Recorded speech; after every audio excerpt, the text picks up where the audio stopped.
Tampa Bay, 6.5. The vig on it is trash. Slam, bam, thank you, ma'am. Give me all of that under. Give me all the under, right? So I have, like I said, my mea culpa for Arizona is that they are not the team competing with the Indianapolis Colts to be the worst team in the NFL. The Tampa Bay Buccaneers are the worst team, competing with the Indianapolis Colts to be the worst team in the NFL. This was a 8-win team. Again, let me say this as clearly as I can. This was an 8-win team with Tom Brady. Tom Brady is gone. Do the math. Again, if we look at worst team odds, the Cardinals are at 250. The second team would be the Buccaneers at 950, which is that's really good value. And then your beloved Indianapolis Colts are at 1,500. I want to say this again. They were 8 wins without Tom Brady, and now you are putting your faith in Todd Bowles. Todd Bowles is grossly overmatched as a coach. He is grossly overmatched.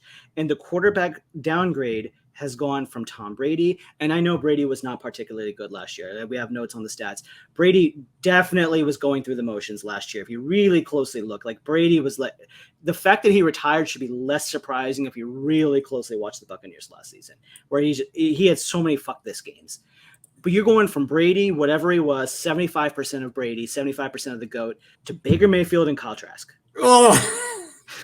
Baker Mayfield, by all accounts, is a bottom 5 quarterback in the NFL last year, and Kyle Trask has never taken an NFL snap. The highlight of Baker Mayfield's career is State Farm commercials. Their offense is still, or their defense, I mean, is still average. They'll be okay. The receivers. Not if they're on the field all fucking game.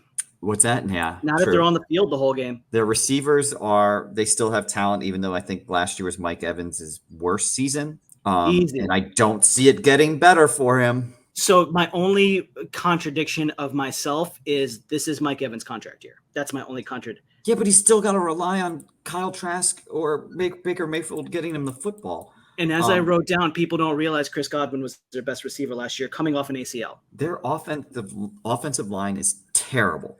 I love Ryan Jensen. He's like the greatest ginger ever.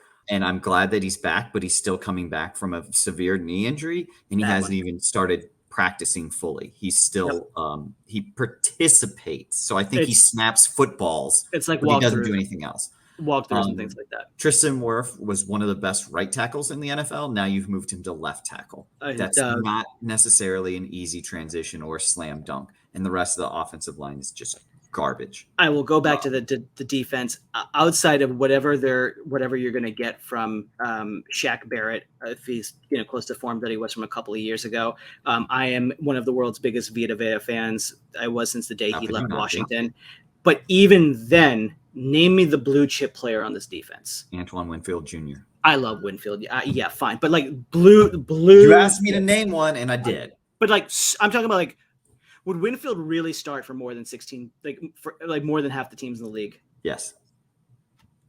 Fine. Yes, I'll concede that. But the problem is he hasn't been healthy, and that's his knock. Like that's his thing.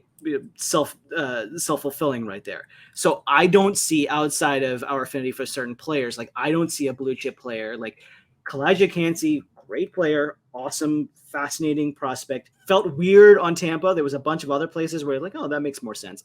Tampa was like, okay, all right. That felt. I wouldn't be surprised if there's a report a year from now where they liked another guy and they lost on him, they panicked and they took Kancey. Like that kind of feels like what happened. Yeah. No. What's their roadmap to winning games? Rashad White's a below average. Rashad White is a Mendoza line running back. Let me be very clear about that. They have the worst running back committee in the NFL. If you put Rashad White's jersey on Chase Edmonds, who's his backup, and they just switched jerseys and nobody knew it, there would be no difference. But Chase Edmonds was really good in Miami. He was actually not bad. He was not bad in Arizona. They took him out after the 20-yard line. They would put James Conner in. Honest to God, like if you just switched their jerseys and nobody knew, there was like they were doing like Freaky Friday or whatever. Like they're the same guy. The Rashad White hype is. I don't get it. So what's their avenue to winning games outside of like Baker Mayfield turning into Drew Brees, which is obviously not going to happen? I don't see that. Oh, and first-year offensive coordinator too, by the way. Yeah. Again, they don't have the hardest schedule because they have their own division. They have that's the only ranked schedule. So I don't know. I very much like the under. They literally put all their chips. It's similar to the Rams. They put all their chips in one basket. Yep. They paid the piper. The bill is now due, and now they're going to be paying it, and now they have to rebuild. That's just how it works. And would they trade that? Absolutely not. They got a Super Bowl. Good for them.